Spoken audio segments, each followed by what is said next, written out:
I'm going to show you a clip that crossed 100,000 views for one of my clients, and if you don't trust me, here's a screen recording of it when it was at 65,000 views, and right now it's at 150k. In this episode of Strategy Unpacked, I will show you exactly why this clip worked, the thesis behind choosing this movement, the way I turned an unstructured conversation into a structured high retention clip, and the branding and post-production decision that made it stand out. And after that, the most important thing that I will give out would be a 3-step process which you can apply on your own podcast. And if you want the framework directly, go to this timestamp and you're welcome. So the thesis behind choosing this clip depends on 3 things. And I have this framework, and this is what I go off. Is first of all, does the clip that we are trying to clip out, or the part that we are trying to choose, does that actually add value to the viewers that we are trying to attract? The second thing is the clip or the topic that is being talked about, is it unique in terms of an experience or a story? And the third thing is, it's just depending on, does it have a good hook? Because a lot of time what happens in the podcast where nothing is scripted, you can't script anything, people end up saying a lot of things that are pretty valuable, or also experiences that are pretty unique, that would be attractive to their viewers. They would love to see that. But the start of the clip is so bad. Like, they are jumping all over the topics. They have hmms and ahs in the start of the topic they're trying to speak. And like, that is one thing that ruins a lot of clips. Like, if a person or a host, or as you as a podcasters, if you're able to fix that where you don't have like bad hooks in terms of where you're speaking, and you're able to frame your words in a way that actually can be picked up and we can convert that into a clip, that just helps a lot in terms of the thing that we do. We handle the post-production. A lot of our time is spent on actually choosing the right clip, and that's like takes a lot more time, where people or the client does not know how to actually frame the hook. And like, for example, this clip, Blake has a lot of experience in terms of content. His Instagram has been popping. There have been multiple videos that he has uploaded that has crossed over 1 million. So of course he understands what and how content works. So someone like you, if you're trying out and you're just starting out, just try to phrase the starting of any new topic which you're trying to talk about in a way that it is something that you'll hear in the start of a short form video. That's it. Like, for example, if you're trying to give 3 reasons to invest into index funds, start it like, so here are 3 reasons why you should invest in index funds, and then like you can go off, rather than going like, okay, so if we talk about index funds, how can you invest into it? And if you only have $1,000, if you only have this, and so what do you think would be the, like, you get me? Like, I'm moving all over the topic. I'm like trying to phrase it well as I speak it. And the thing that happens there is that we're not able to get a perfect take. We're not able to get a smooth take. Okay. So that's one thing. And like in this particular clip, the good thing was that we were able to have a very good hook. And also, this a clip does not add any value to the viewers, but it has a very interesting story. So, and also it like is very unique. So he's talking about how his brother was married at the age of 19. I'm 20. Like, his brother was a year younger than me when he got married. So even for me, who does not have any connection to in terms of him or his brand, as a unique viewer, I totally can see myself watching that clip, because I'm like, I'm older than 19. I'm not like, that is something that I can't experience. I haven't experienced. So hearing about that actually like fills this curiosity that I had by hearing the hook.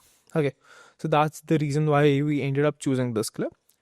Now, talking about the second thing, it's how we turned this unstructured conversation into a structured one, so that it feels like it is a proper short form video. Because a lot of podcasters do this mistake, is like they use AI, and that's pretty good. If you're able to have the output, that's like, for the starter, I would say do that. And if you don't have the money to invest into content and brand and all that, don't. Okay, and use AI. But the issue with AI even is that it does not do a good job of getting rid of the filler words and the words that are not necessary or not contributing to the whole narrative of the short form video.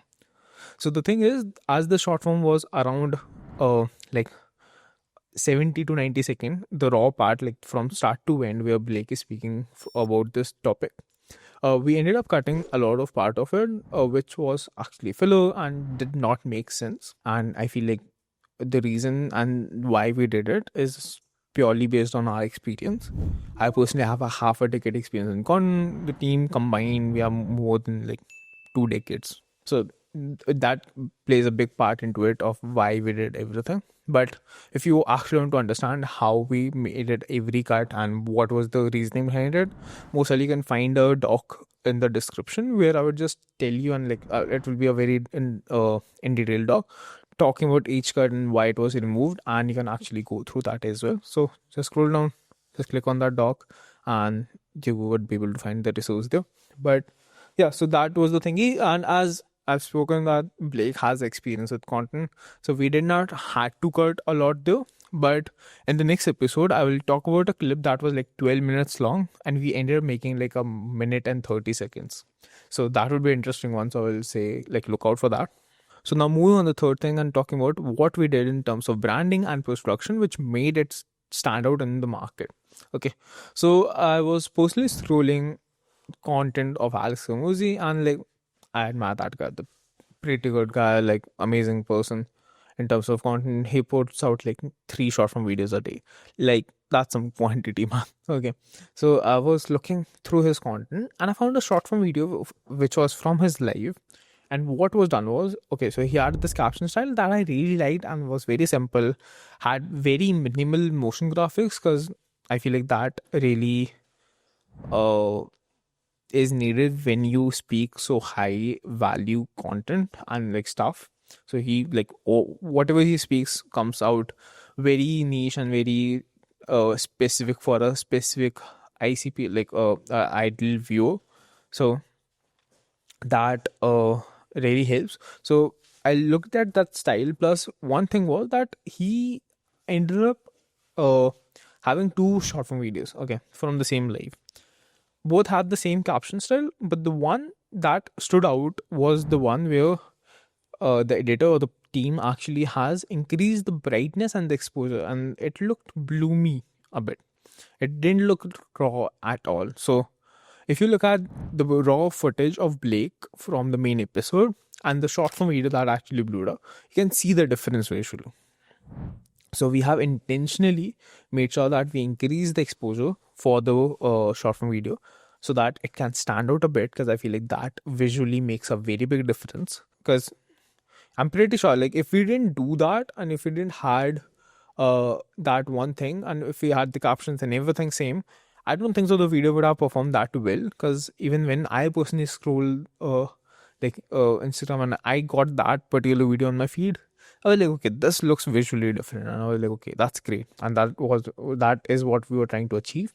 So we ended up keeping it very simple in terms of captions. We made it simple captions, but in captions we had different like types of captions that we did. So we had like slanted captions when he's trying to quote something. We had bold captions when he is trying to have emphasis on a particular word, and every caption came with the animation so that it can be interesting for the viewers to watch. So with that, what we were able to do is we were able to make this podcast clip stand out compared to any other podcast clip there's in the market, and not even in his niche, but in general. Talking about podcast clips, they come out very similar. Like a lot of people are using AI, a lot of people are using team that does a lot of heavy motion graphics, and compare that motion graphic short form video to this is fairly simple.